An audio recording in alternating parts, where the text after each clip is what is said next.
Enough is enough, and it's time for a change! It's the Sunday Segue Wrestling Podcast. It is Sunday, and you're listening to the Sunday Segue Wrestling Podcast. Give me a hell yeah! If you can laugh! With Kinny Killa. Hey yo! We're in the league! See tonight, baby! And we are live! Woo! I'm the Gowden Sugar Shoot. The best there is, the best there was, and the best there ever will be! Cause that's the bottom line! From stone to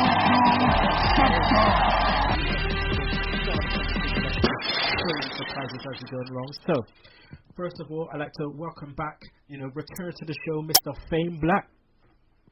Hey, how's it going, man? It's going good. It's going good. As always, I appreciate the fact that you're up early, and you're jumping on the show. You're meant to be on last week, but you know what? The alarm didn't go off, so it is what it is, So it's a real dedication thing to get up at 6 a.m. to talk about wrestling. So yeah, it's not gonna happen every time, but I missed last week and I was so embarrassed, so I wanted to make sure that I was here for this week. It's all good, man, because we know when we got you, so it's all good. It's all good. We got to make sure that we enjoy the time that we have with you. So it's all good. Man, how's your weekend been so far, anyway? Oh man, it was great. I mean, actually, I had a wedding yesterday to go to, and what, your wedding? No, I would definitely not be on the podcast this week. Yeah, it was a good wedding. A friend of mine, and we just had fun, drinks, spliffs, it was all good, so. Okay. Just imagine if it was your wedding, curb stomps for the next month, mate, if you did try and come on the podcast the day after your wedding. Man, that is dedication. Yeah, too legit to quit. Well, Shugs is out and about, he's away somewhere, probably getting wasted, so it's all good, it is what it is. But he's gonna... Wasted, isn't it the middle of the day where you are? Nah, man, it's, well, you probably got wasted last night, I should say. You got wasted last night. That's a bit too much if you got wasted at 11 o'clock in the morning. Yeah, I was going to say, God damn, y'all go hard over there. Oh, shit. But, yeah, you just better bring me back to little stingy bastard. But, either way, we got today on the show our part 1 interview with none other than former TNA knockouts, the Blossom Twins. So make sure you wait for that part 1 to come. So Sunday Segue Wrestling Podcast, make sure you check out our website. That's sundaysegwaypodcast.wix.com/Sunday Segue. Also follow us on Twitter. That's Sunday Segue. That's at Sunday Segue. Segue spelled SEGUE. Like us on Facebook. Subscribe to our YouTube channel. We are now on Instagram, which is run by Jason Clarkson. That's just all one word, Sunday Segue. Email us, sundaysegway@gmail.com. Also, we're on Podomatic, Stitcher, and don't forget to download that Double Twist player. Right, shout-outs. Let's roll with this. You got any shout-outs first thing? Not necessarily, no. But aren't you the man with no Instagram? Isn't that your handle? Yeah. I am. Nah. I addressed this last week. I am the one man with no Instagram. I have no Instagram. I do not run an Instagram account. I used to be the one man, no Twitter fan, but I run our Twitter account, so that exactly can't happen. But I do not run the Instagram. Someone else runs it. I ain't about that life. So it is what it is. But I understand it taking, pointers from people that having an Instagram is part and parcel of the way for us to expand. So I understand that, but I ain't touching it with a barge pole, my friend. So crazy, man. Instagram is where it's at. It's so good. It's so easy. If I can use it for the show, I use it for the show. But personally, I ain't about that life. So it is what it is, man. But I want to give a shout out right now. Again, if I can't fit you in, I'll fit you in next week. But it is what it is. I want to give a shout out to the Blossom Twins. That's Lucy and Kelly. Kelly Sharp and Lucy Osterfeld. Also want to give a shout out to Graham Williams, Kevin Anthony. That's at Anthony 88. Dustin Starr. That's at Dustin Starr 2. Angus. That's at the Angus T. Connor.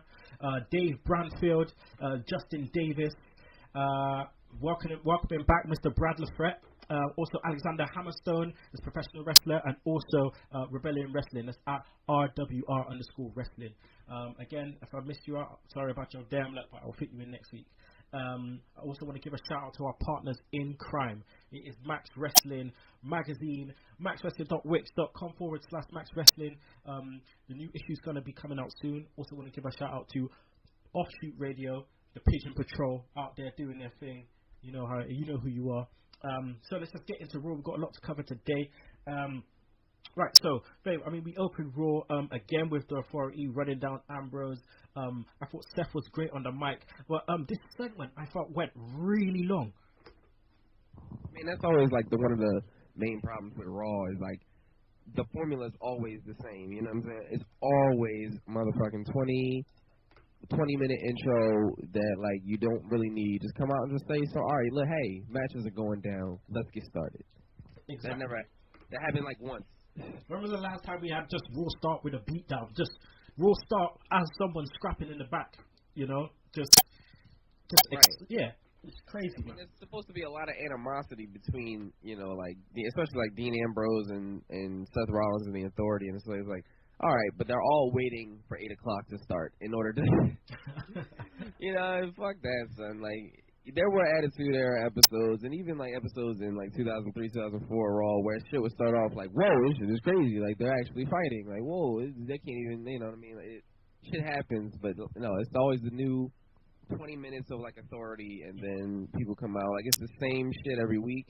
Recycled, man, just recycle stuff. Like it's And I understand what you're doing. You're setting up the tone for the rest of the night, but it's like there's got to be a faster way to get that done. And I mean, with the roster being thin, also, it just means that you're gonna have one or two focuses on the whole show, waiting to the build up to the end of the show, where it used to be little bits and bobs in between, and you getting kind of excited. But now it's like the roster's so thin, you only have to pinpoint and look excited to a couple of wrestlers who are involved.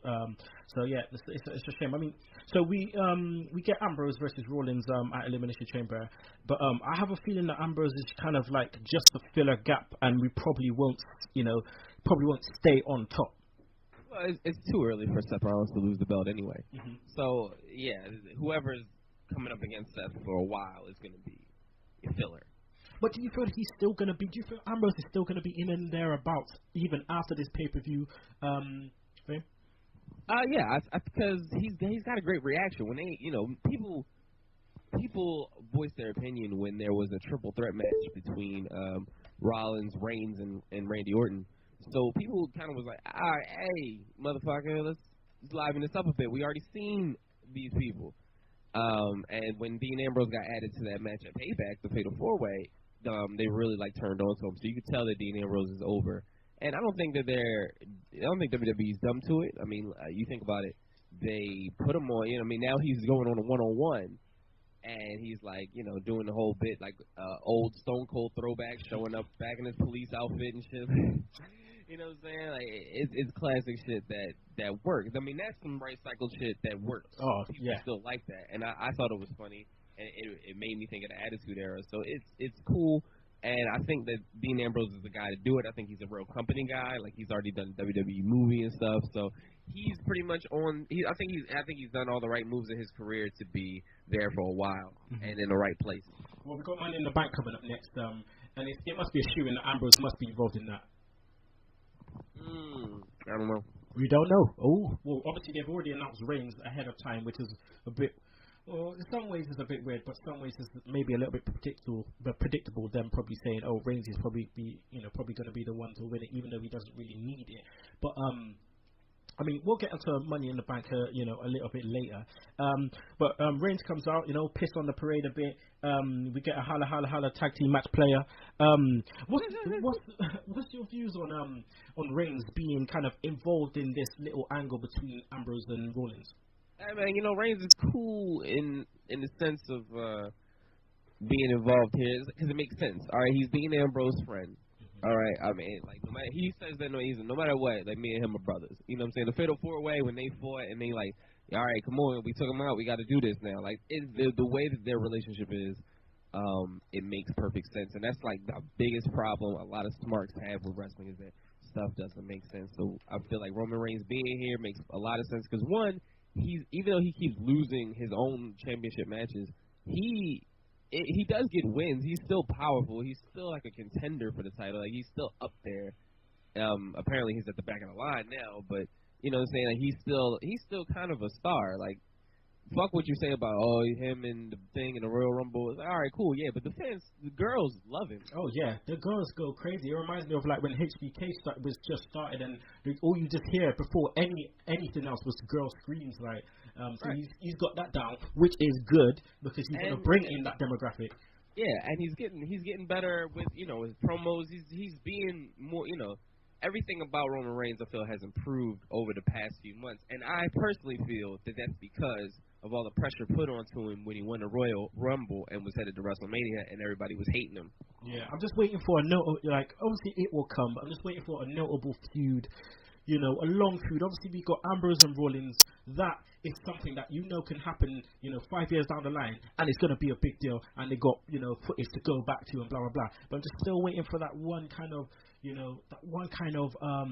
make it moment for Roman Reigns with a feud. And it could, it's definitely something still out there.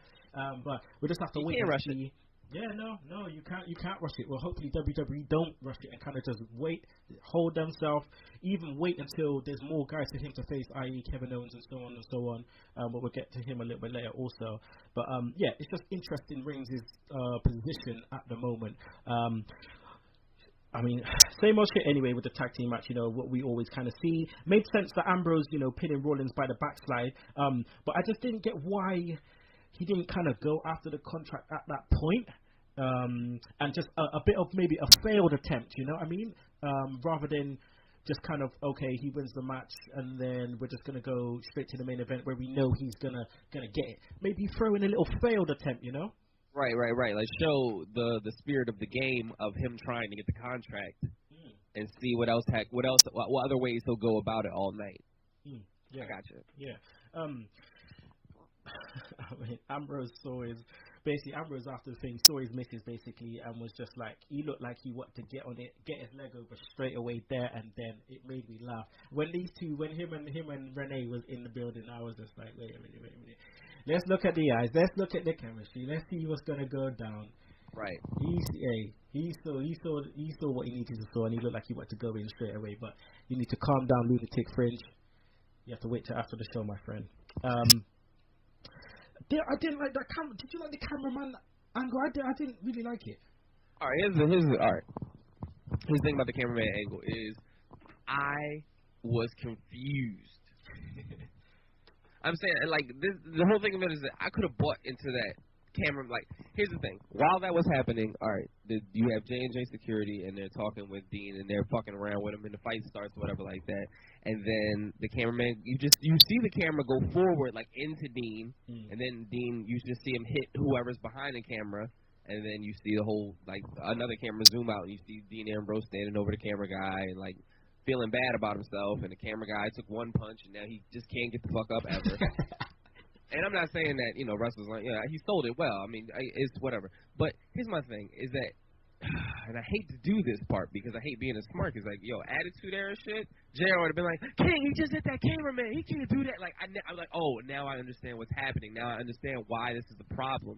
What this will mean for Seth Rollins. I mean, what this will mean for Dean Ambrose later. Like, King, he can't hit that cameraman. He might get fired tonight. Like, holy shit. Like, you know what I mean? Like, there might be some kind of crazy repercussions, but, Right, exactly. He could be fined, and then you King being the heel, he's like, oh, the Dean Ambrose should be fired. Get his crazy ass out of here. Like, you know what I mean? Like, I was just like, oh, what happened? Is that a guy? Who's that? Why is Dean Ambrose standing over him? Why does he look so upset? I have no idea what's going on. Where's Michael Cole? Where the fuck is Booker T? Where is anybody talking about this? Nobody saying shit? Okay, cool. What the fuck happened? JBL should have been all over that. Over it. Like, if it was Bobby the Brain, he would have been all over that, like, flies to shit. He would have been throwing in jokes to left, right, and center. All we heard from JBL is, it's because he's the lunatic fringe, Michael. That's all we heard. Like, that was it. Nothing. And it's probably because they knew they were going to get to the police angle later on. But still, man, like, just let it build up. Let it build up. And I think it kind of intertwines with what I was saying previously about maybe having, like, a failed attempt at trying to get the contract, Right. But yeah, maybe just a bit of lazy booking in some sense. Okay. I don't know if it was lazy booking, because I think it would have worked if it was done correctly. it was just like I said, I was confused. I was like, oh, and then when Triple H comes in, they're like, hey, you know this guy? I'm like, who the fuck is that guy? Oh, is that the same camera guy? I don't fucking know. Like, it was strange because it wasn't anything ever familiar. And then the dude is reading the Miranda rights right off of like, can you get an actor who fucking knows like? Where do they find these last-minute acting people? You remember when Rusev came out with that representative? Oh, my God. The Seth Green looking like. Yeah, and then it was just like, and this guy, he's like, you have the right to, and he's like looking down at this notepad, remain silent. Oh, God. Anything like, and then Dean Ambrose is trying to save it because he's like, oh, I know this spiel. I've been arrested before, and it's kind of badass. But then the cop keeps going, and the right to, shut the fuck up. It's over. Like, all right, well, you don't want your rights read to you. Not that I know from experience. Yes, I do. Yeah, when you have your rights read to you and you tell them you know it, they shut the fuck up. And then, like, I feel like they could have been a little rougher with Dean, like, because that would make you feel sorry. He's the baby face. I feel like anybody going against him is a heel. So even those two cops should have been like, get the fuck over here, you know what I mean? Get in this car. Who you think you are, beating people up? Some Rodney King shit. But I think that, I mean, look how they dealt with Austin. Oh, again, I don't mean to be a smart, but look how they dealt with Austin back in the day. Just handcuffed the guy up, like, fuck, like, holding him down, everything, like. Because the thing is, Ambrose has that characteristic where he should be flailing on the floor, like, get the fuck off me, kind of thing. Right. Why is he being calm about being arrested? Like, yeah, it's cool. Okay, yeah, I'm the lunatic fringe and everything, but only in the ring. Yeah, look at Brian Pillman. If that was Brian Pillman would be like, get the fuck out. And then when he's getting escorted in, he will have that crazy smile, look on his face, like, I will get you. So good. I will get you. Right. But yeah, it is what it is, man. All right, here comes the moment. This is the reason why, one of the reasons why I wanted you back on the show to talk about Rusev. Do you know how long I've been waiting for you to get your catchphrase back on the show? It's not mine. It's copyright infringement. I can't say that shit, so I need you on the show to say it. You know what I'm talking about. I'm gonna name Rusev peanut butter, Rusev hopscotch. You're damn right I'm naming the show after that catchphrase. God damn. But let's get into it. Rusev destroys the pushback R-Truth, right? And then he tries to spit bars on Lana, which was so joke. I thought Rusev was great at, here kind of drawing major heat with several different things. Women, USA, and the 3 words. And the 3 what? The 3 words, man. What are the 3 words? The 3 words is, I was wrong. Oh, wow. Yeah, I like Rusev. I think he's over as fuck. I don't want, and this is what they talk about on the other podcast that I'm on, SRR Radio, on YouTube. People think that Rusev is going to turn into like a Mark Marrow or a Jeff Jarrett because of his like, I'm everything, you are nothing, bitch, like you're so beneath me. But I don't think that's going to be the case forever. When Rusev turns face, it's going to be very satisfying. Mm-hmm. Well, this whole Lana situation is interesting because obviously, we talked about it before on the show where Vince McMahon sees her as this face of the company, yada, yada, yada, but she can't be the face of the company with the Russian accent. So we're wondering, okay, they're going to switch it up. The key thing with this is how are they going to switch it up? And it's either going to be a massive clusterfuck or it's going to be really creative. So I just can't wait to see what happens, with them two. But for me, Lana and Ziggler, it isn't a good pairing. I just think that was a bit of a quick kind of decision. Ziggler's not really doing anything. Let's just kind of just put them together. Not really doing anything. He just went toe to toe with Sheamus. And he had that win over Adrian Neville. But here's the thing: who else gets bitches? True. I'll wait. True. But at the same time, you're going for an angle between Lana and Rusev, okay? And Rusev is not really going into a feud with Ziggler. The feud is actually between Lana and Rusev. So what really should happen is this should play out just between them two. I don't think it really needs anyone else. I mean, my own opinion, sorry. I don't really feel that it needs anyone else thrusted into this feud which is between them. It's all about the split, and then I suppose it may be all about where she moves on to after. Okay, have you seen Rusev? He's like angry and Bulgarian and strong. He's like angry and Bulgarian. Right, like you understand that any kind of disagreement he'll have is going to end in violence. So since he can't do that to Lana, you needed somebody. And like to be honest with you, it's crazy because I feel scared for Dolph Ziggler. Like, I would not be fucking with Rusev's bitch, and I like Lana. She's sexy. But if she came up to me like, hey, I just broke up with Rusev, do you want to? I'm like, hey, fuck away from me, bitch. Like, you need, Rusev is coming for me. Fuck out of here. Get your Rusev peanut butter ass on out of here. Like, I'm not fucking with you at all. Yeah, you're definitely not about that Rusev life. You don't want no accolade happening, though. Fucking big Rusev. The only man to beat him is John Cena. You want to take that chance, Ziggs? You got it. That pussy must be great. He breaks 2x4s on his leg. Absolutely not. Absolutely not. I'll break your back. As far as and as far as her accent goes, this is funny. I said like things need to make sense in wrestling, but if she just showed up and just started talking regular, I'd be like, okay. Because any explanation you put up for it is gonna be stupid. I bumped my head and now I speak perfect English. No, I've been using Rosetta Stone. That's what she's been using.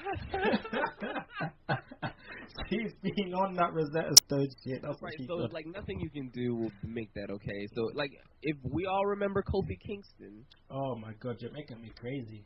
Right. So I mean, it worked out. Like, and then they pointed it out on TV. He's like, hey, I thought you were Jamaican. What happened to the accent? and Kofi just looked embarrassed. And then ever since then, he just talked. I mean, it was not explained. Obviously, like, I wanted to be Jamaican. Like, I honestly, on a side note. Damn, Kofi, like, I would have been like, hey, no, I'm not from Jamaica. I'm from fucking Africa. Let's focus on that. Yeah, standardly. Okay, I thought, it was time for Let's Go Creative Storyline number 216, Arrest Babyface. We've seen it, obviously, like you said, it works. We've seen it before. It worked with, in some regards with Dean Ambrose. But again, a part of me would like to see a little bit more creative side to it and maybe do a little bit different to get to where they needed to go. But it's always nice seeing something rehash with someone different and someone similar, and using, different guises. But again, just maybe would have liked to see it done a little bit differently. Ryback, for me, he looks like he's improved his character in terms of his reactions with the crowd. He can turn them, if the crowd is on him, he can turn them around quite quickly. And now he's not just, this big fucking, I'm going to eat whatever's on your plate, while we're in fucking the catering area kind of thing. He's just like, look, I've got something to me. I care about this business. I want to get to the top kind of thing that's going down. But King of the Ring curse for Barrett. All right. I'll start with what's his name? Who are we talking about? Ryback. Right. Oh yeah, I'll start with Ryback. Yeah, I mean, once they started this new, I guess they got new writers or something. I have no idea. But once the theme of wrestling started to change a little bit, and the format of how the show is shot, and the promo time, and the mid-carders, like, I feel like everything is being handled differently than it was last year around this time. And I feel like it's better. I feel like the writing has been so much better for Raws. I've seen so many good Raws this year. I'm so very excited about it. But when it comes to Ryback, now, when Ryback did the thing, worked the program with Bray Wyatt, and Ryback gave this promo about, like, his life and all this stuff, and, like, he realized quickly that no one really gives a shit. Like, not everybody gets that epic promo. You understand what I'm saying? Like, that's the promo where you pour your heart out and then be like, oh, okay, well, now I'm behind him. No, still not behind Ryback. Still want you to go away. Still think you're dumb as fuck. And it was just like, and it's like he doesn't have a good voice to listen to. I was the motherfucking thing back when I was Ryback. Like, it's like, no, absolutely not. Like, get the fuck out of here, Ryback. So he's good for what he is. I never want to see any gold on him ever. Other than that, though, I like Ryback. Okay. It may have seemed like he was gangbanging on Ryback at the beginning, but we turned it back around. Oh, I'm saying, like, if he stays in the mid-card with no Intercontinental belt and no U.S. belt, and he gets maybe the tag team titles a couple times, and he stays there, and that's it, then Ryback might be one of the best well-played characters there's ever been. Okay. And what about Wade Barrett and the curse of the King of the Ring? I mean, stay tuned for Wade Barrett. I mean, like, the company has great faith in Wade Barrett. I mean, you got to remember, Wade Barrett was supposed to be Money in the Bank, And Wade Barrett was supposed to also do something else the second time he got injured. And he's a 5-time Intercontinental Champion, like, which is not, that's not peanuts. The belt has come down a little bit. Well, not anymore. I feel like it's starting to rise back up. But, the belt was down for a while. But, Wade Barrett's still 5-time Intercontinental Champion. He's not nobody. He's just not – he didn't excel as fast as everybody thought he would back when he was working the Nexus and, like, having huge matches. But remember, he's only been in the company 5 years.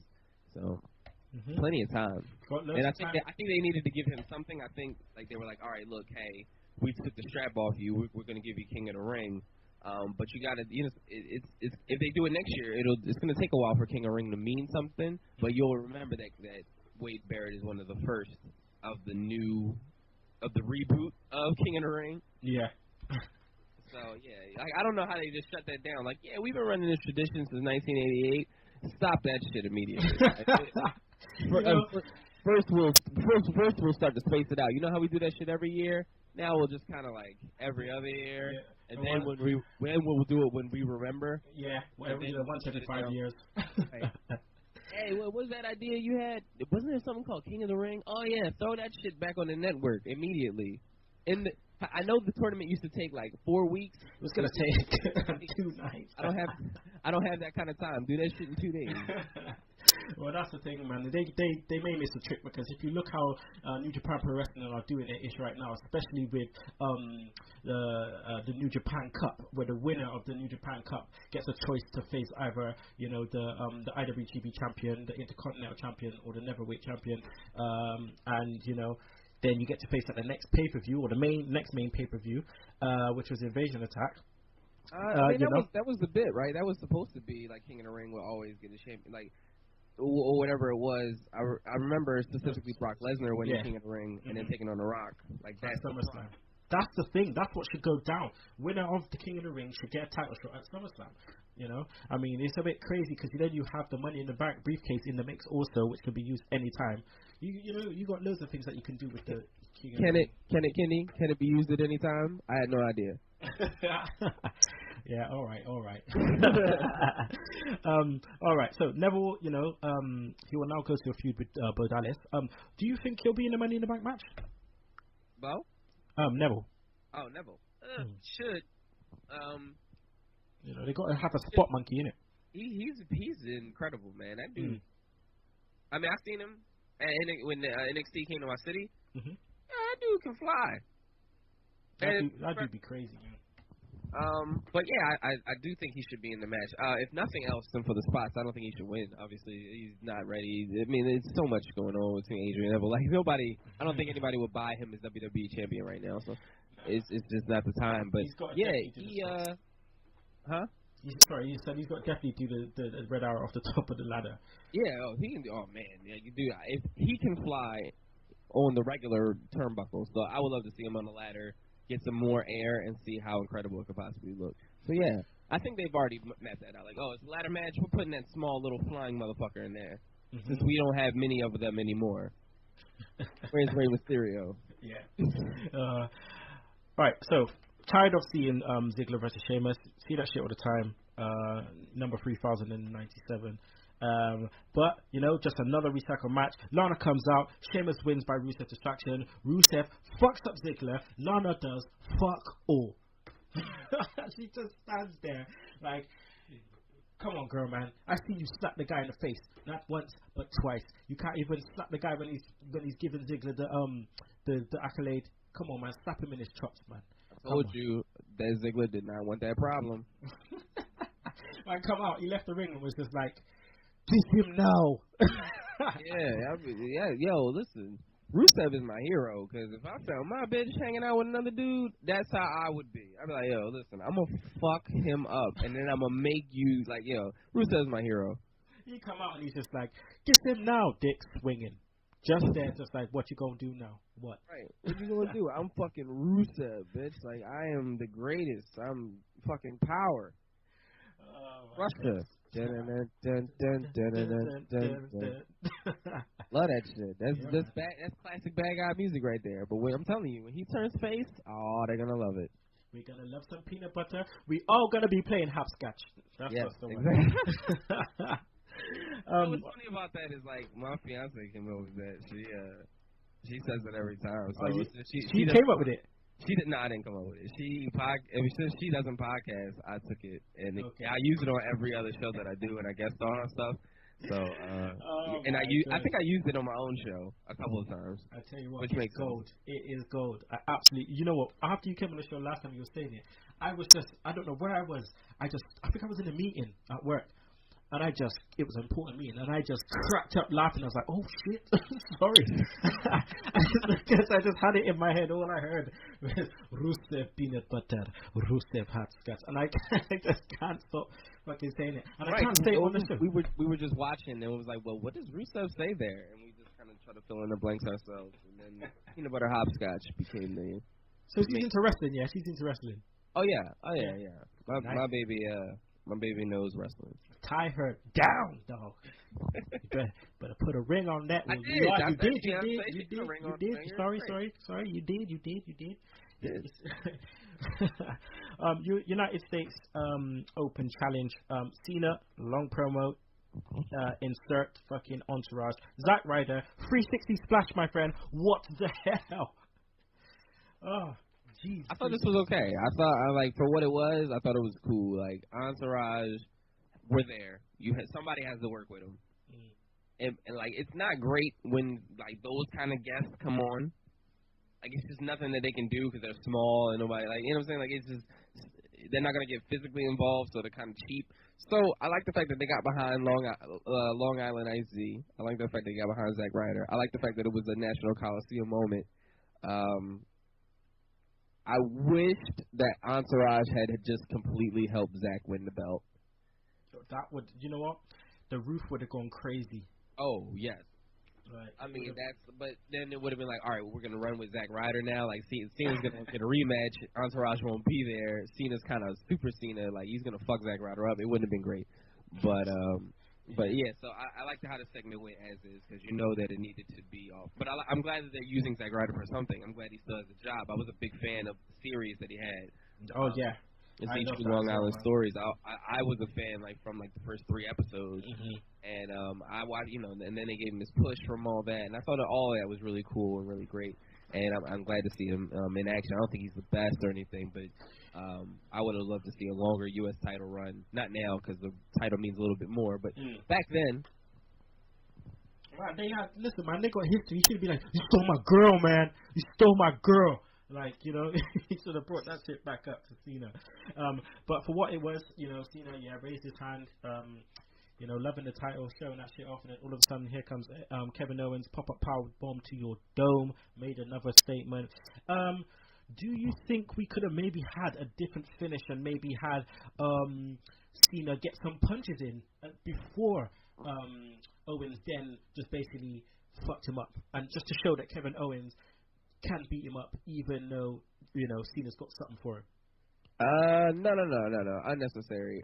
Right now, Owens keeps getting the drop on him, and that's what Owens is. Owens is like, I'll outthink you. Like, you just had a good tough match.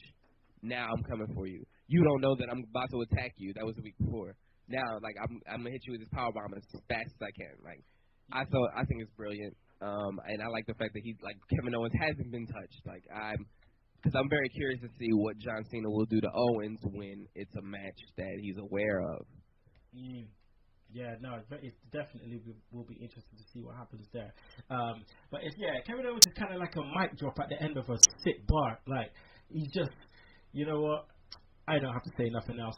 Pop up powerbomb to your dome. I'm just gonna walk away and wait to fuck you up at Elimination Chamber. That's it. Come another day.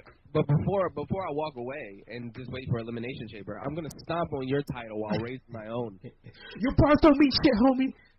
That shit is powerful. Like, the first time he did it, I was like, yo, Kevin Owens might not have a job tomorrow. Like, yo, did he just do that shit or did they write that shit? Like, Are you serious? He just stomps on the U.S. title and raises up the NXT title? Because that's badass, man.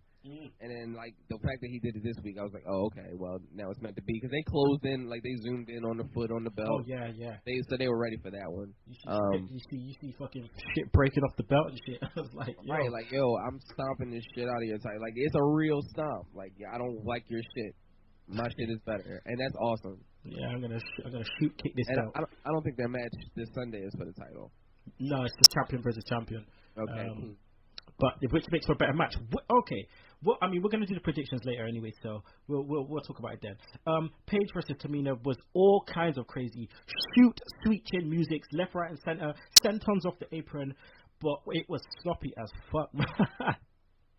Yeah. There was bosses all over the place. There's no denying that, really. Oh man, NXT women. Oh man, it's time, man. It's soon time. It's soon time. I personally think they should just, obviously keep a couple that's on the roster at the moment, but literally do a straight transfusion, a women's wrestling transfusion, and just get rid of a lot of them girls. I don't know why. Either Rosa Mendes, that stiff as Dale bread chick, just there. She can't even dance. Why is she even there? She can't even wrestle. Get her off. Get a load of them off, barring Natalya, Naomi, and Paige, and let's bring up the rest of them, man. Sasha Banks, jeez, don't even get me started. Do not even get me started, boss. It's absolutely not. I mean, it sounds good because you're a wrestling fan, and I understand what you're saying. But from a company standpoint, Rosa Mendes is pretty. And no. Hey, come on now. Okay, we're talking about $1 right now. We're talking about running a multi-market company. She makes a multi-million-dollar company. She makes money because she does party appearances. Bang. Oh, where do you work for? WWE. Never saw that shit. Let me turn that on. Do I see you? Some pretty Spanish bitch? Of course. It doesn't matter if she's talented. Where do we see her, dog? That's why Eva Marie has a job. Now, Eva Marie's a different kettle of fish because Eva Marie and Rose. Bearing in mind, Rosa Mendes has been part of WWE for what, 8 years? Yeah. Listen, if it's not what I said, she sucks a pretty mean dick, and whoever's who handing out pink slips is getting the best blowjobs of their life. So Michael PSAs. Doubtful though. I really think it's because she makes a lot of party appearances. Okay, well, that's why the Bellas are popular, man. Like, they're pretty. They can show up on red carpet events. Like, they weren't always the best wrestlers. They were with the company for how long? Before they got, like, over as they are now, that shit just started, like, 2 years ago. I mean, it's going to be interesting to see what happens next because they're talking about, the NXT women main event in the next NXT special, or one of the specials, which would be a president. It'll be a first, because to highlight the women. It's a nice thing because they're working their ass off, man. They are working their absolute ass off. And when NXT came to Philly and I went, they ended the night with Sasha Banks versus Charlotte for the women's title, and it was badass, man. Listen, those girls are doing it, but like, no, I like to keep them in NXT where the wrestling is. Like, when they move the main roster, they're gonna have to get in storylines and be divas and be pretty all the time. Like, that's what divas are. Like, it's the WWE and NXT are two different halves of a whole being. All right, they're yin and yang. They're just all the money goes to the same pocket. True. But I would just like that women's title back, man, and just have some kind of just. Divas ain't shit. Women's title. Divas ain't shit. No, fuck that women's title. You gotta brand your market. You gotta know your shit. Like, yo, you search divas, you're going to get WWE. You search women's, you're getting anything. All right, that's why TNA's are knockouts. You gotta brand your shit. That women's title. I mean, I hate the fact that the divas title looks like a fucking toy. I do. Don't get me wrong, but at the same time. All that, like, I know this because you're a wrestling fan. You like wrestling. Yeah, bring that women's title back with all that. No, get those pretty bitches, wrestling, fighting each other, and getting them fighting over some fucking toy, and call them divas, and have everybody know that they're divas. Divas. Give divas a chance, and let divas do their thing. Now take my women wrestlers over to NXT and have them wrestle. You got me? Yeah, I get you. Money. I get you, but at the same time, for them to make money, those women who are on NXT, the money's on the main roster. They got no money. No, you know what I'm saying, dog. You know what I'm saying. For them, because I know they ain't making that much money down in NXT, right? Which is the main reason why they all want to go to the main roster. From a wrestling standpoint, we definitely do want them to stay on NXT. I love NXT is my shit. It's really my shit since it was FCW. But at the same time, with these girls, like. they get a spotlight at the moment, which is great because they get more of a spotlight than anywhere else because NXT is the place to be right now. But at the same time, they're gonna want to get a piece of that pay-per-view money. They're gonna want a piece of that WrestleMania money. They're gonna want a piece of that touring money. They got a bit of the NXT touring going on at the moment, which is a bit part. Their merchandise is going crazy as well. These the NXT superstars merchandise. Some of them go better than the bloody WWE roster merchandise. Right. I mean, that's why I think like if they just hold on in NXT, that paycheck will catch up to them. Like NXT is like expanding. Like I can't tell you how crazy it was. Like for NXT in my city, like it was packed. Like it was sold out and it was like packed. Like they sold out so well they stayed an additional night. But it would mean like everybody was outside the building. Like it was insane. Like Philly's a wrestling city. You know, home of the original ECW. You know, so it's one of those things where if you just wait it out, like it's good. Like NXT might be the WWE's competition, even though they're all from the same brand.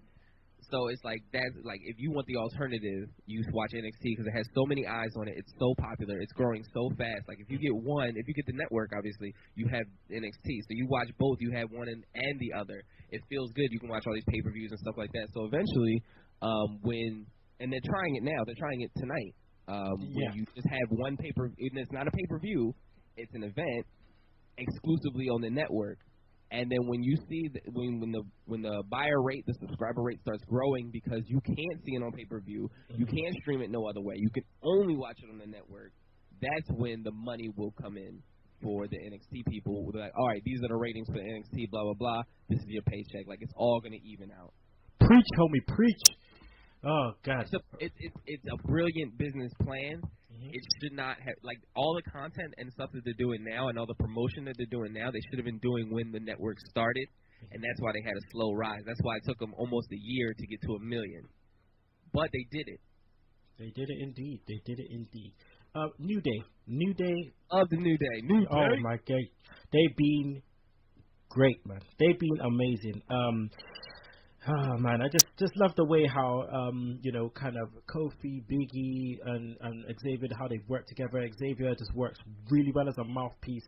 We're winning! What did we do? We're winning! I love that. Okay, so we're going to have, you know, a tag match at the Chamber for the titles. Right.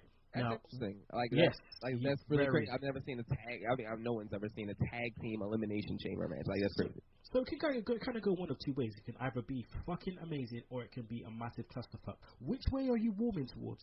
I'm going to amazing. You have some talented teams in there, and I'm actually curious to see what the primetime players will do, because they've been releasing like the funniest promos lately, and so I'm really interested to see what they would do. But yeah, I mean, like, that's part of it. Like, we've all seen, like, this is the thing about the Chamber that I didn't like. It was in between the Royal Rumble and WrestleMania. And with that, you had titles that could not change hands because of what the build was from the Rumble to WrestleMania. You catch my drift? Yeah, I feel you. Okay, so when you, like, all right, John Cena wins the Royal Rumble and The Rock is the champion, nothing is going to change place in the Elimination Chamber. Like, no belt on the line would ever, because you want to see John Cena versus The Rock or whatever. I don't remember what the exact scenario was. I'm just using that one.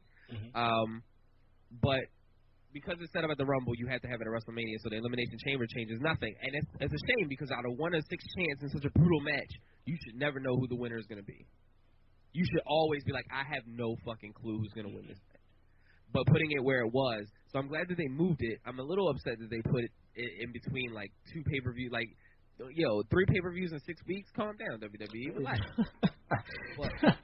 Talking about shooting your load too quick, like, God damn, like, it's ridiculous. But at the same time, I like to see, like, it moved. So now that the Chamber can have title changes, like, right now, obviously there's going to be one title change because you know that the Intercontinental Champion is uncrowned. It's refreshing to see that be moved. It's refreshing to get that mystery again. And then not only is that, there's a single chamber match, and then there's like, all right, well, we'll do something else refreshing, and we'll make a tag match. So no matter what it is, it's going to be good because you got more people can do more spots. And it's new. And it's brand new. All right. Okay. Main event. Authority come out saying Ambrose is out of time. Reigns puts his nose in, and then we get that kind of obviously predictable finish where Ambrose comes out in a police van. We've seen this a couple months ago when he came out in an ambulance. Cleans house, signs the contract. It was what it was for the end of the show. Again, maybe could have been a bit more creative, especially for a go-home show. We got the pin from Ambrose, which was great, and it rolls into Elimination Chamber. So that will move on to our predictions a bit later. So that was the end of Raw. Fame, give me your Raw rating out of 10, please. Out of 10, I go at 8. I think the only problem I really had with it was not understanding what was going on with the cameraman. Okay, valid. Fine. I mean, yeah, it was corny. Yeah, it's been done before with him coming back with the outfit on and stuff like that. But it's like, all right, cool. Like that's what Dean Ambrose does. Like he came back in a cab, didn't even pay that cab. Came back in an ambulance. Like why is he hijacking all these cars? But it's whatever. It's cool. Like it's fine. It's exciting. It's even though it's the same old story. Like yeah, it's old to you, but it's new to like my daughter was watching and she's like, oh my God, Dean Ambrose is back, Dad. Can you believe it? Oh yes, I can believe it, but you can't, and it's fine. All right, man. We're gonna go to the Raw feedback. Let's have a look now. Who's on the page? All right. The Cookie Cutter podcaster himself, Mr. Michael Cook, says it was an okay show, not amazing, but it will do. Nice to see Will Ferreira as the cameraman that Ambrose punched. I thought it was too good to be true with Wade Barrett winning the King of the Ring. He isn't getting a push at all, losing to Ryback on Raw, and then the pushback R-Truth on SmackDown has ruined any sort of momentum he may have gained from winning the tournament. Okay, that's the only feedback we got right now. So right about now we're going to go to a break. Then we'll be back with Shug Stunners, Segue Time Machine, our Elimination Chambers predictions, interview part 1 with the Blossom Twins, the 10 count, and don't forget the track of the week. So don't you miss that. Hey, Segheads, this is Mark Colon and Brad LaBrat from the podcast About Nothing. When you're not listening to one of Kinny Killa's compelling interviews, make sure to head on over to VOCNation.com and join us as we talk wrestling, sports, and more every Tuesday at 7 p.m. Eastern Time here in the U.S. And make sure to download and subscribe to the show on iTunes. And always remember, if you missed the podcast About Nothing, we're sorry about your damn luck. And we're back, people. The Sunday Segue Wrestling Podcast, episode 114. It's your boy, Kinny Killa. No Shugs, no Sharon Watson, no Nick McGee, but I got Fame Black up in here. I think that's really all you need. You're all I need to get by. All right, let's go into Shug Stunners, okay? Right, so, Jobber of the Week. Jobber of the Week. Who would you say Jobber of the Week, Faye? I don't know. Is Fandango winning matches? Nah, he weren't. There you go. Oh, shit. Let's do this. I started to do it, but Ziggler lost to Sheamus, and he took a beating from Rusev. Jobber of the Week goes to Ziggler. Oh, shit. Yeah, that sounds good. So mark this shit down. Ziggler. All right, so, Move of the Week. Move of the Week. We didn't see no curb stomp, which we probably won't see again for a while. Move of the Week. I mean, why? I think everybody's making a big deal about the curb stomp being banned or unbanned or whatever like that. Like, it's relaxed. Like, I like him using the pedigree, so it's fine by me. It's fine by you. Move of the Week. Who did what? And I think in like extreme scenarios, the curb stomp will make an appearance, like Randy's punt. Yes. Which I think is cool. Like, I think that's badass when you have, like, oh, man, he don't use this shit often. Like, he's trying to win this match. I love moves like that, for real. And I think everybody, as a wrestler, should invest in a move like that. Like, this is a badass move. Like, every time he does this, nobody gets up. But he doesn't do this often. Like, that's how you know he's desperate. He's trying to win this match. Like, I think that's badass. Move of the Week, even though he didn't connect, Zack Ryder 360 Flash has to be done because he did that shit fresh. He looked scared as a motherfucker going up there, and he did it. So, props to Zack Ryder. That was awesome. Wrestler of the Week. Wrestler of the Week, for me, has to go to Rusev. Right? It has to go to Rusev because this guy not only performed well in the ring and performed well, acting and But this guy is he's just transformed himself. He's just been great on the mic, being great in the feud. And he's knocking over fools. You touch my girl, I'm going to knock you out. Simple as. Rusev, Wrestler of the Week, right there. All right. So, let's go to the Segue Time Machine. All right. Let's just look at Segue Time Machine. So, today is May the 31st. All right. Now, let's see what's happened today. In 1999, we had the WCW World Tag Team titles change hands. It was weird. We had the Freebird rule because Bam Bam Bigelow, Chris Kanyon, and DDP won the tag titles. Who did they beat? Let's see who they beat. It must have been here we go. 1999. What did I say? The 31st today, isn't it? They beat. Ooh, where is that? That drum roll. Yeah, I think they beat Chris Benoit and Perry Saturn. Wow. Yeah, looks like that's who they beat. Also, what happened today in wrestling? It was the ROH number 1 contenders trophy tournament. We also had WWF In Your House Over the Edge. Over the Edge. Oh, when Owen Hart died? Was that 99? No, that was 98. This Over the Edge. 99 was the one where Owen Hart died. So this was the card, all right, for In Your House 22 Over the Edge. Legion of Doom versus the Disciples of Apocalypse, right? Jeff Jarrett versus Steve Blackman. Mark Merrow defeated Sable in 21 seconds. 3-on-2 handicap match. Kai and Tai defeated Taka Michinoku and Bradshaw. Wow. The Rock defeated Farouk for the IC title in the IC title match. Mask versus match. Oh, this was the one. Mask versus Mask. Kane defeated Vader. Now this was the funniest shit I heard. At the end of this match, fucking Kevin Kelly or Michael Cole goes up to fucking Vader and goes, so what do you do after this now, Vader? Vader comes up and goes, I don't know, man. I think Vader time is over. I'm just a big fat piece of dog shit. Wow, I don't remember this. Oh man, you need to look that shit up. I'm just a big fat piece of shit. Fat piece of dog shit. Oh shit, he was going in. Nation of Domination, Owen Hart, Kama Mustafa, and Dino Brown defeated DX in an 18-minute match. And then we got special guest referee Vince McMahon. Steve Austin defeated Dude Love. So yeah. Also, I think we have some birthdays. Cody Hall. Scott Hall's son, who's actually wrestling over in New Japan Pro Wrestling at the moment. It's his birthday. So, yeah, there you go. Happy birthday to you. Who else we got? That's it, really. Anyone else? Everyone else is just people that we probably don't know. A couple of Japanese guys, a couple of Mexican guys. Yeah. So it is what it is. Okay, right. So, right about now, we're going to go into our interview with the Blossom Twins. I sat down yesterday with the Blossom Twins. So, this is part 1. These former TNA knockouts, also OVW champions as well. So, make sure you check that out right now. Party and boys, and party and boys, and party and boys, and party and boys. 'Cause when the sun sets pretty on me, I get that front feeling. Yeah, when I'm with you, so put your arms around me, baby.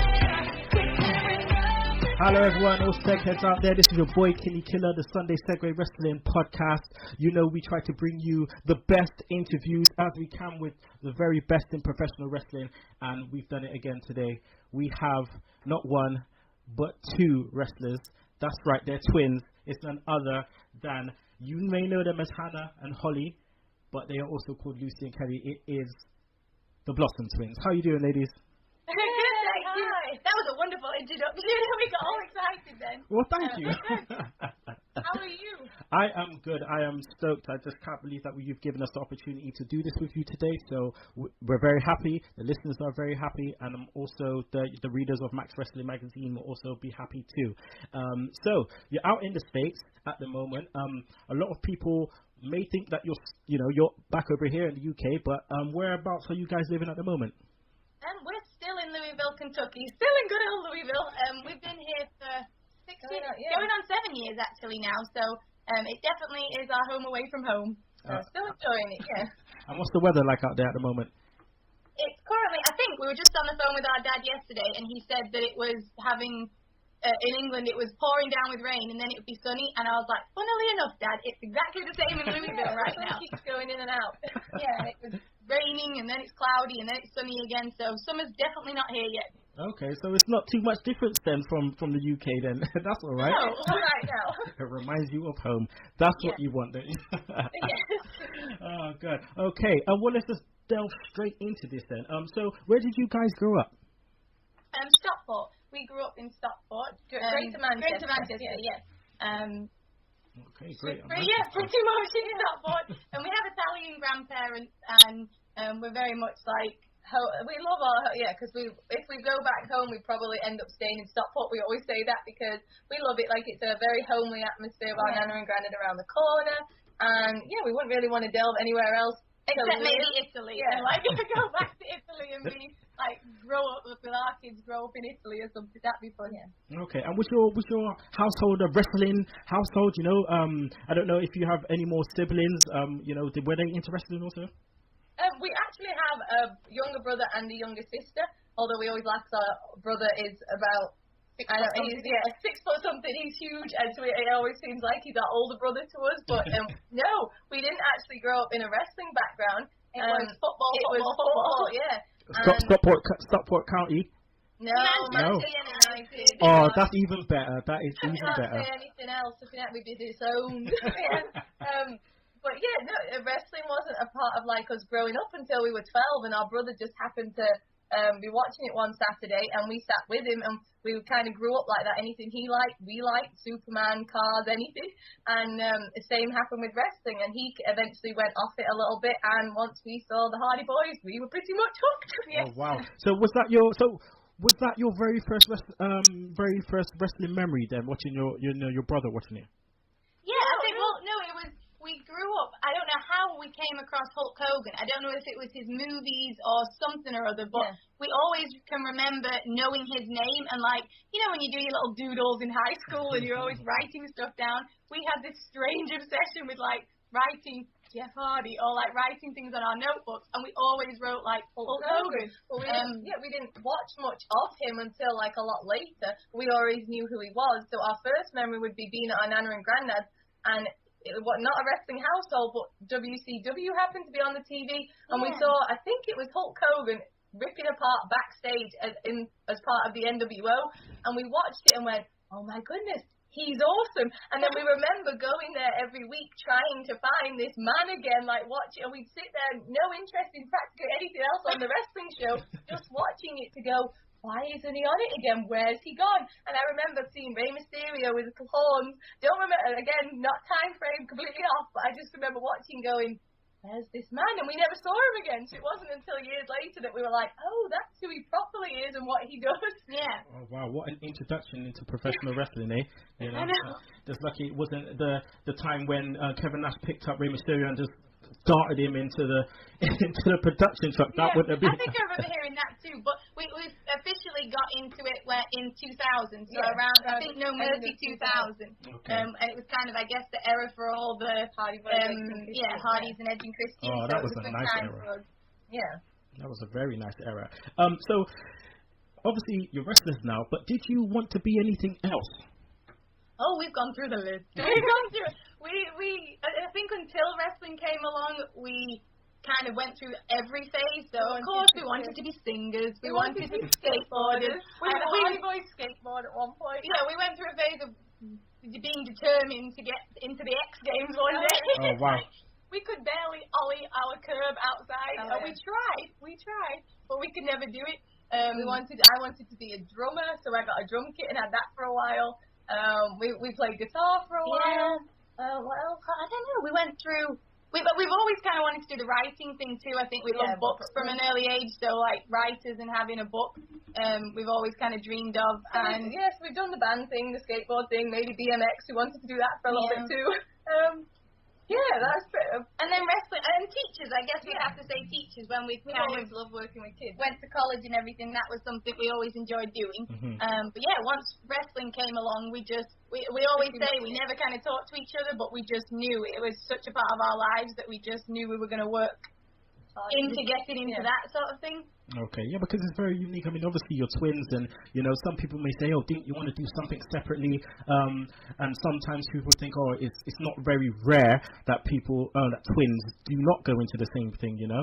So, I mean, with going into the same kind of industry, it must be great that you're doing it with your sibling, regardless whether you're twins or not. I don't think because I know people do find that strange about us because, and it's something actually that we always, if we meet twins or we come across twins, one of the questions that we always find interesting, and I'll always say is, are you close?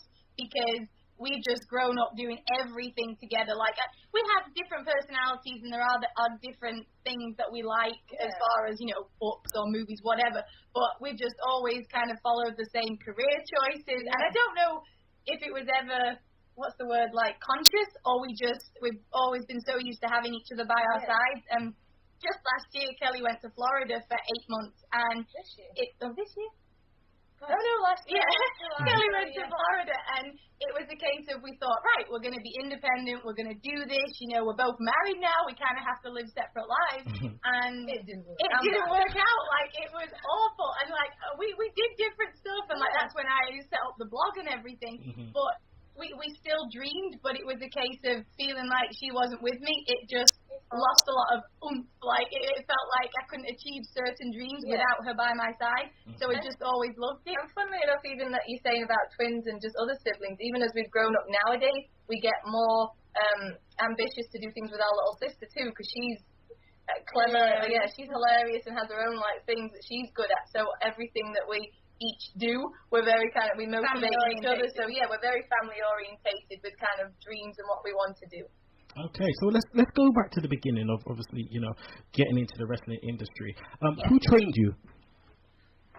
We have a long story about going to a Portsmouth training academy. With Mark Sloan. Yeah. Well, he wasn't there that day, but we went and trained down there for like an hour one day. We drove 4 hours with our dad because our dad wouldn't let us get the train. We planned since we were 12 to get the train down to Portsmouth with our dad going, what time are you going to get back? How are you going to get from the train station here? And we're like, Dad, we'll just figure it out. And he's going, I'm not letting my 14-year-old twins go to Portsmouth on their own. Like, he was, you know, adamant. So he drove us there for 4 hours-ish from our house to a training session that wasn't actually on that day. It had been cancelled, but the website hadn't been updated. So we sat in the car and we were like, sorry, Daddy. And then eventually he rang the guy in charge and they sent someone to train us. Which I do apologise because I can't remember the name. But that was all because it had something on the website about all-girls sessions, and at the time when we were 14, we were incredibly shy and so we just thought very, I guess, self-conscious. So we thought, okay, we're going to go to an all-girls thing. So that's why we originally went. Yeah. But we went, trained for an hour. We could not move the next day. We were in absolute agony, but our smiles on our faces, our dad just kept looking at us because we were in so much pain that every time we went over like a bump in the car, we'd just be like, ow! And he'd be laughing at us because we were smiling so much. And then the following week we went to Manchester to train at Future Shock Wrestling, and that's where we met the likes of Dangerous Damon Lee, who we absolutely can't say enough good things about. He still wrestles to this day at Future Shock in Stockport and a bunch of other places, but we just absolutely loved him. He was the first person to kind of give us like the confidence we needed, to the point where if he wasn't at training, it'd be like, oh no, where's David? Like, we need David. And there's people like Dave Rain there, Sam Bailey, like a bunch of other guys that we just train with, Chris Egan, like they're all there and, you know, doing awesome on that. And so funnily enough, having gone to that other place for a girls session, we immediately clicked with every single guy that was at Future Shock and just came out of our shells, and it turns out that we absolutely thoroughly enjoyed wrestling the guys and being a part of like just wrestlers and, you know, being a part of that group. So Future Shock was where we first started training and we loved it. And how old were you when you first started? We just turned 16. No, we were 2 weeks away from our 16th birthday, so we were 50. Wow. I'm like, no, you got to get that in there because we were 50. But yeah, 2 weeks away from 16. Okay, so we'll just say you were 16 then. Wow, that's amazing. To think that you started then. All right, so there's no way you guys have been called the Blossom Twins from the beginning. Please tell me some of your early ring names. Well, okay, we're gonna blame Dirk Feelgood. It's English, so everybody, you'll know Dirk Feelgood. Go look him up, because he's still, I think he had a little break, but I think he's still back in action. Yes, because he had to go away and have the most gorgeous baby girl ever in existence. And then, so he's still wrestling, and he came up with the names. I swear to this day, he came up with the name Faith and Charity, the Sisters of Virtue. And I think we wrestled under that name for a good few months, if not a year. No, probably longer than a year. No, probably maybe 3 or 4 years, while we were still kind of exclusively to Future Shock Wrestling. Let's say that again.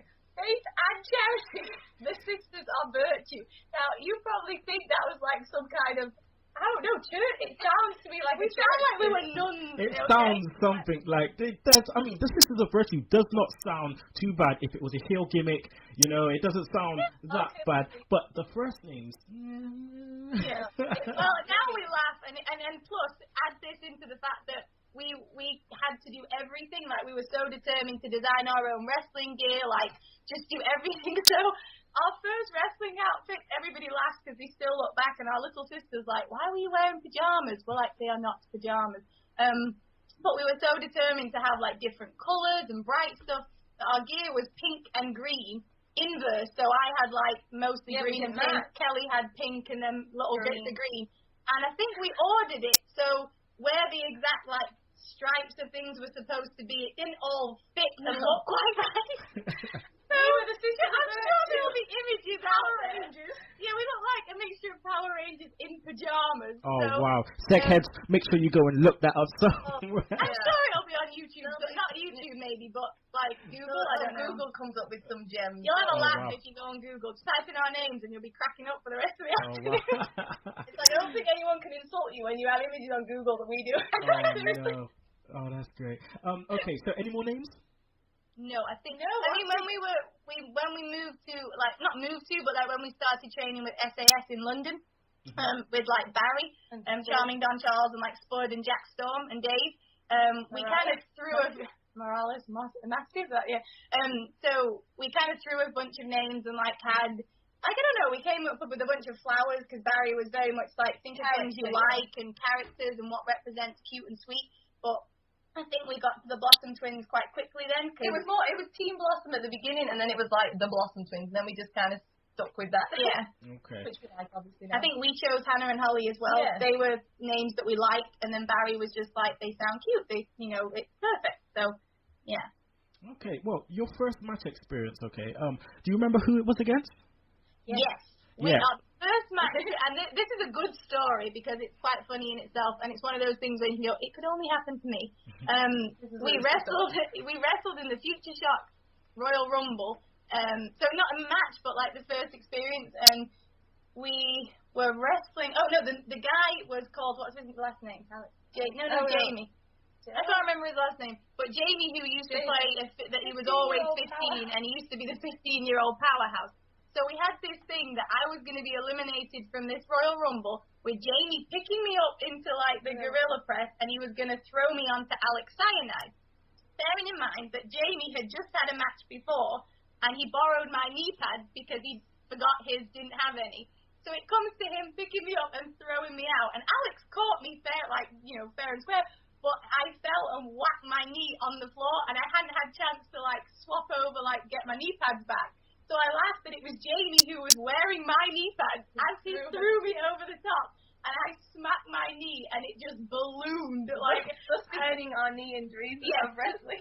Oh, no. That was kind of a funny thing just because it was ironic that Jamie was actually wearing my knee pads as he threw me. So yeah, that was our first match experience.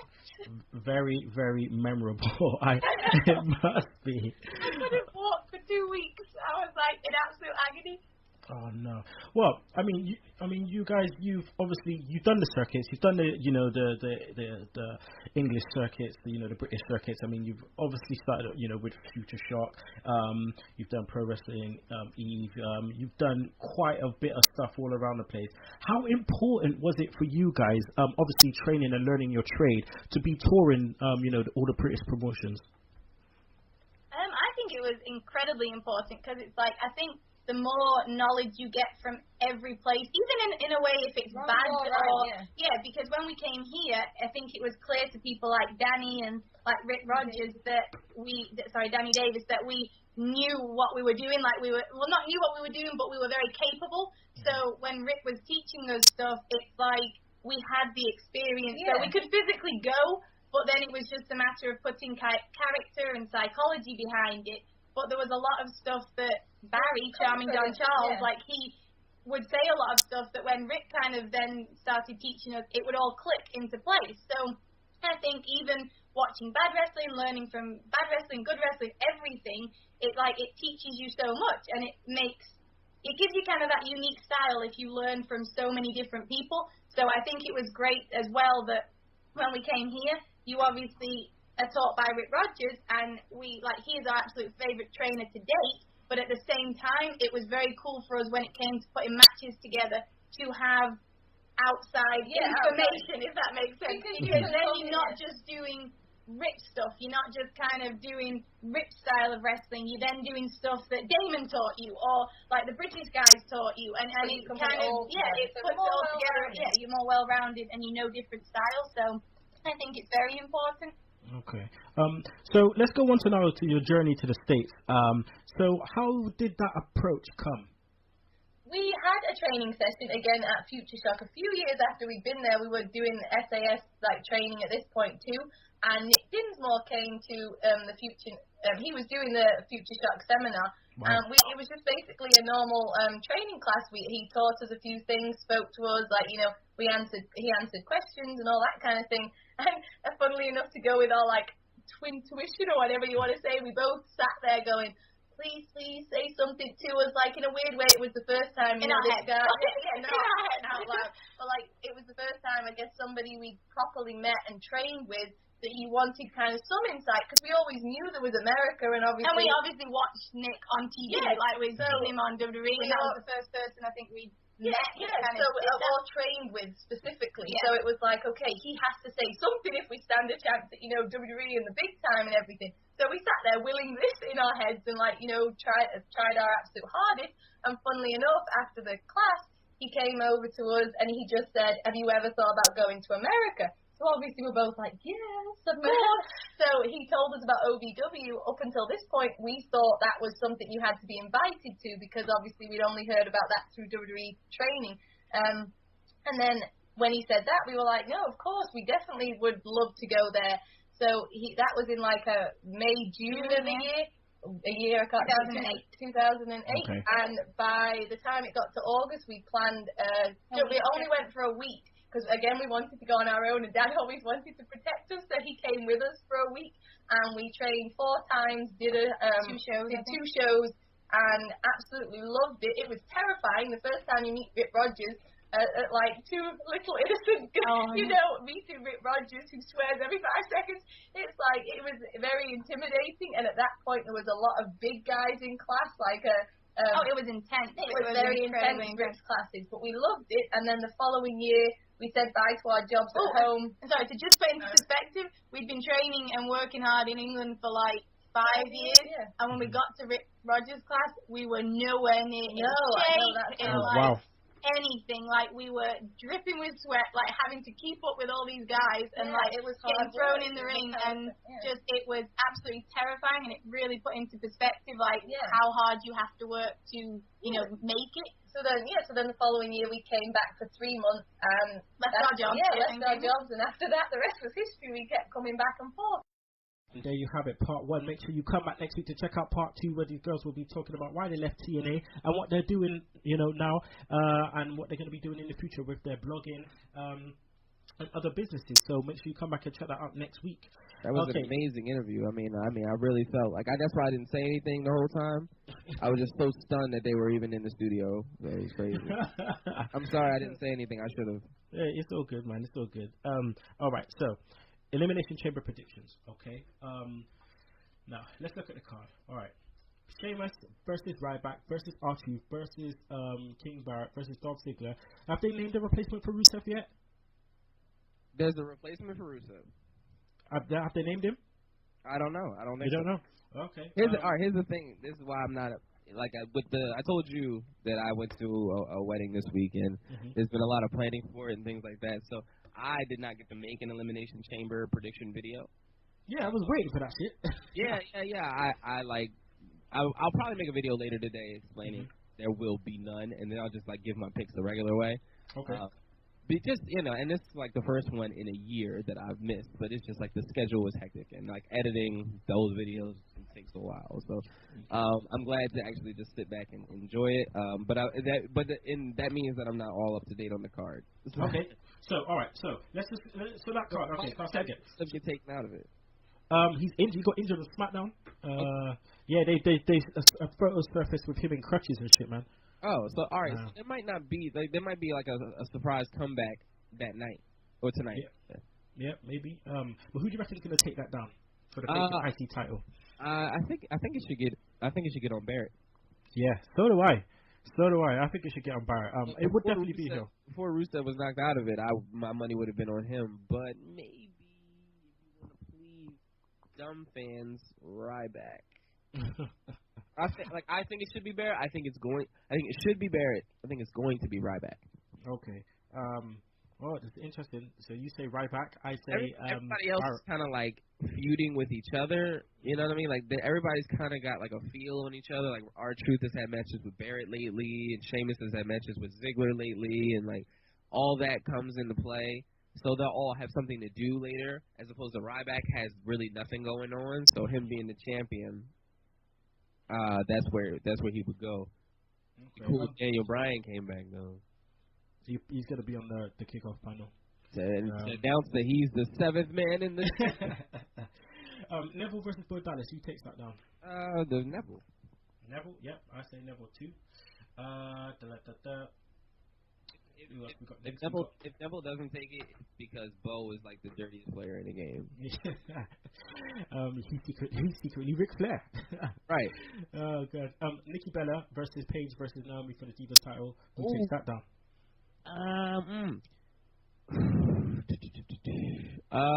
I'm gonna go with Naomi. I think it's time. I think tonight is it. Tonight is the one. Cause she's a man, yeah, man. She got going. I was a big fan of that when the light-up shoes came out and the new music and the dreads.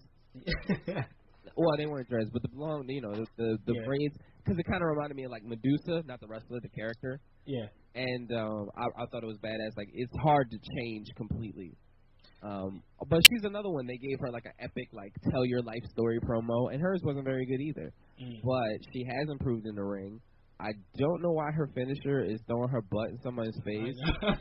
I think she has the same finisher as a lot of strippers, but it's okay. She needs something better. But after I think that's the only thing that really separates her from being the Divas champion, which I think she'll take tonight. Yeah, I think she'll pick Paige to do it too. Yes, I agree as well. And then they'll go into the Paige Naomi feud. Right. Okay, so we also got Cena, John Cena versus Kevin Owens. Now I'm gonna go with Kevin Owens only because it's a champion versus champion match and the title isn't on the line. So I'm going for Kevin Owens to make a big statement here. What about you, Finn? Draw. So no contest. No contest. Double count out. Double count out. Okay. Some clusterfuck happens after. What do you reckon? Who do you reckon gets involved? Samoa Joe? Samoa Joe comes running after Kevin Owens. If they put Samoa Joe on WWE TV, I don't even think he's had an NXT match, has he? No. Okay, so if they throw him on TV to fuck with Kevin Owens tonight, oh man, it's too much. It's too much. Not enough people. I don't feel like enough people watch NXT. But then, you know what? I might be fucked up because it's not on pay-per-view. No, listen, it's not on pay-per-view. It's exclusively on the network. And if you have the network, chances are you watch NXT. So hopefully it's convoluted. Hopefully it's cross-contaminated enough to work. But I would prefer they're just two animals just fucking each other up. Yeah. And then, I was pissing in the wind there with that one, man, to be honest. Right. So. Okay, I got you. Yeah.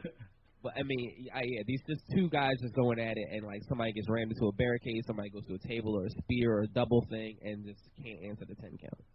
Okay, I like that one. No contest. I like that. All right. So and John Cena be like, yo, I want a rematch. These people want a rematch here tonight, and Kevin Owens like, oh no, fuck that, son. Like, I'm Kevin Owens. I don't fuck around. Like, you need to give me. I need to know the date and time for the match. Maybe I'll let you know. Maybe at Money in the Bank we'll do it again, possibly. Yeah. All right. So we got the tag match. Okay. We got New Day, Lucha Dragons, Tyson Kidd and Cesaro, Primetime Players, The Detention, and Los Matadores. Who's taking that down? Oh man, I want New Day to retain.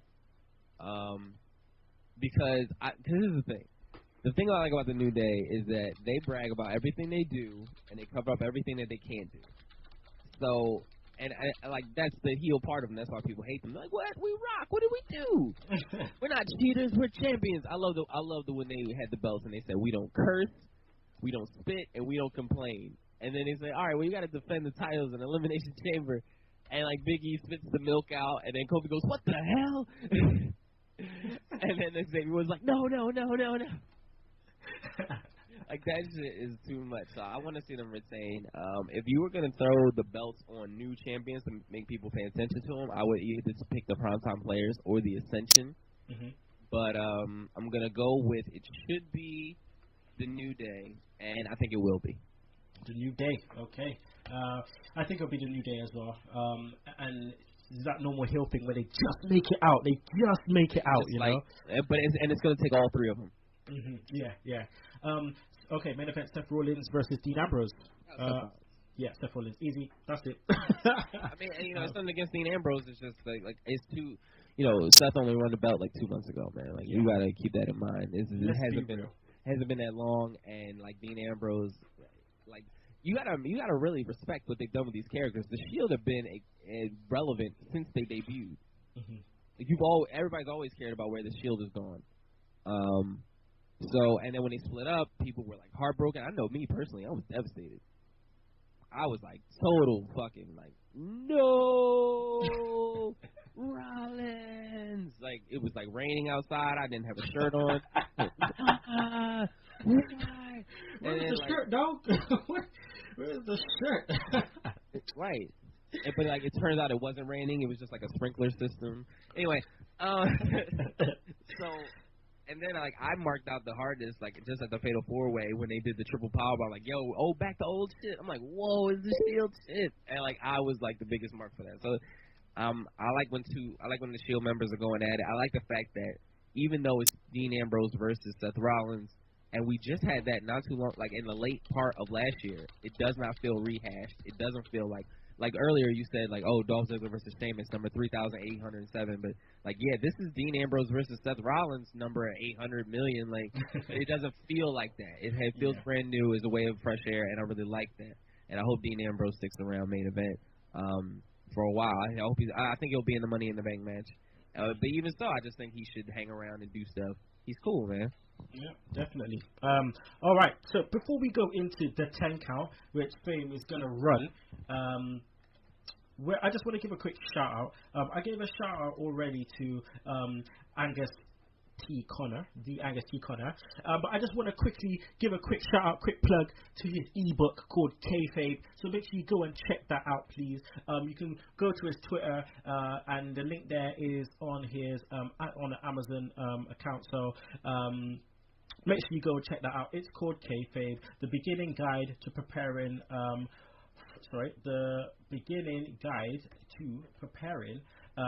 For your the match. So just make sure you go and check that out, okay? Alright. So we're gonna go to the 10 count now. So Fame, the 10 count. This is how this shit works, alright? So you're gonna have 10 seconds, okay? You've got 3 categories. You pick one, A, B, or C. You have 10 seconds to name as much as you can, as many answers as you can to do with that category. You cool? Okay, so do I get to know what the categories are? Oh yeah, man. Oh yeah, I ain't gonna throw you under the bus like that. Okay, cool. Right, cool. Right, so here we go. You get to know once you pick A, B, or C. So, which category? A, B, or C? That's bullshit. A, B, or C? A, B, or C, man? I'll go with B. B, okay, B. Your category is factions, okay? Right, so, here we go. 10 seconds is going to start soon, and I want you to name as many WWE factions, right, as you can, okay? As many. Now, before we launch this, now is a faction three or more people? More, yeah. 3 or more. 3 or more. Okay? Right, here we go. In 3, 2, 1, go. All right, the Shield, the Nexus, the Core, the Corporate Ministry, Ministry of Darkness, the Corporation, the Union, the... Stop. How much we got? 1, 2, 3, 4, 5, 6, 7. Jeez! Okay. All right, this is important now because Fame has leveled on the top of the leaderboard, okay? He has leveled with Suge and that dirty guy, Chris Dutton, and Mike Rodriguez. So we've got a few people up there. People still yet to break that 7 mark. He was close. Fame was close, but he had the So I couldn't remember the name of Nation of Domination. You know. So it's all good, but 7's good. You're on the top of the leaderboard, okay? Joint top of the leaderboard. So let's see if anyone could beat that. All right. That's the end of the show, people. That is the end of the show. That was fun. It's been great. The 10 count was pretty cool. I like that. It was badass. And me and you bounced off each other quite well, so I'm glad that, you know, it was kind of me and you. We did we did the damn thing. We got it down.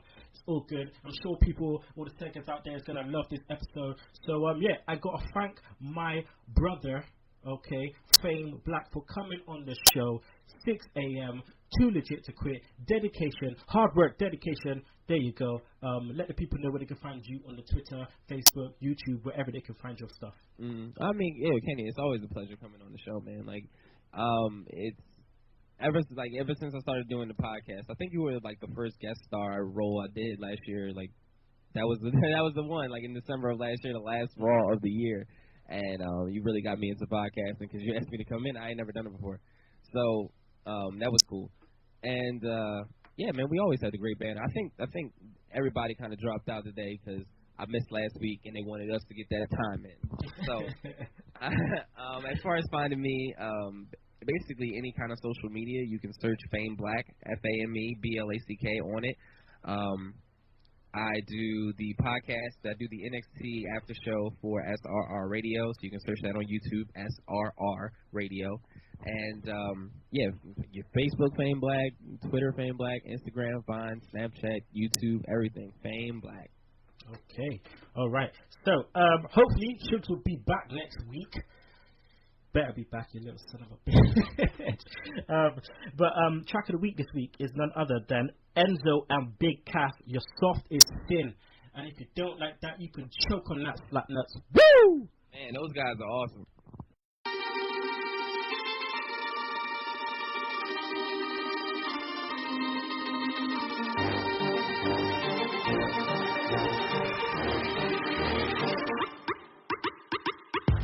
You're soft, you're sloppy. They calling me Pop. I'm rolling in bands, riding around, I beat up Jalop. They don't, pros wanna cop, but they are just not. I'm up in the club, stacking the dubs, stuck in the lobby. I'm hot like sauce, you soft like balsa. You ain't heard of me? Well, you probably are. Ask about nice to me, so good to see. Bros wanna act hard and eat their take it easy.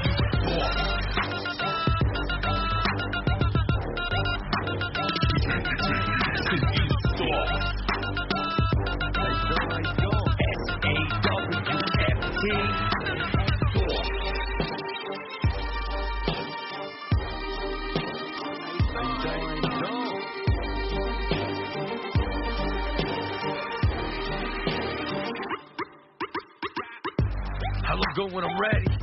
You're soft like spaghetti. I'm walking a walk, talking the talk, calling you soft. I'm a cloak on a sword. See me out on the floor, and you getting jelly the way all these girls be up in the roar. What's up, man? You need a slap in the skin. You soft as a sin. Bada bing, bada boom. Don't make me say it again. Nice to meet, so good to see. Bros wanna act hard and eat and take it easy.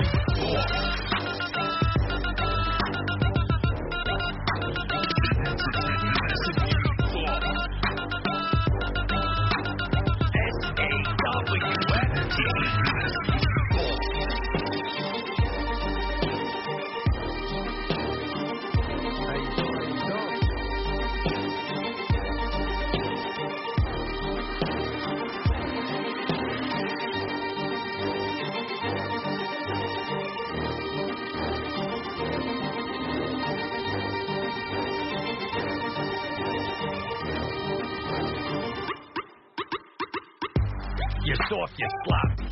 They calling me Poppy. I'm rolling in bands, riding around and I beat up Jalop. How you doing? Bros wanna cop, but they are just not on me. I'm up in the club, stacking the ducks, stuck in the lobby. I'm hot like sauce.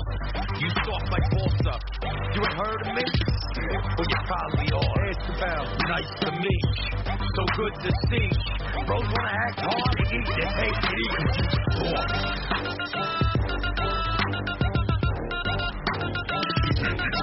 Cause you soft. I don't. S-A-W-F-T.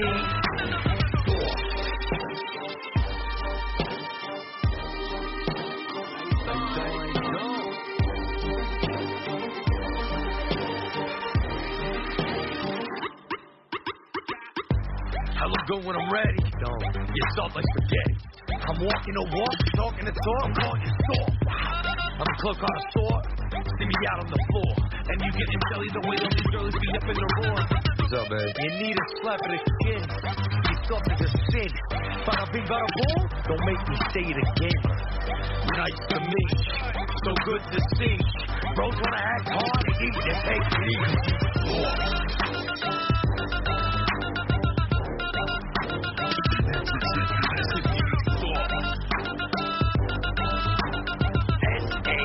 S-A-W-F-T.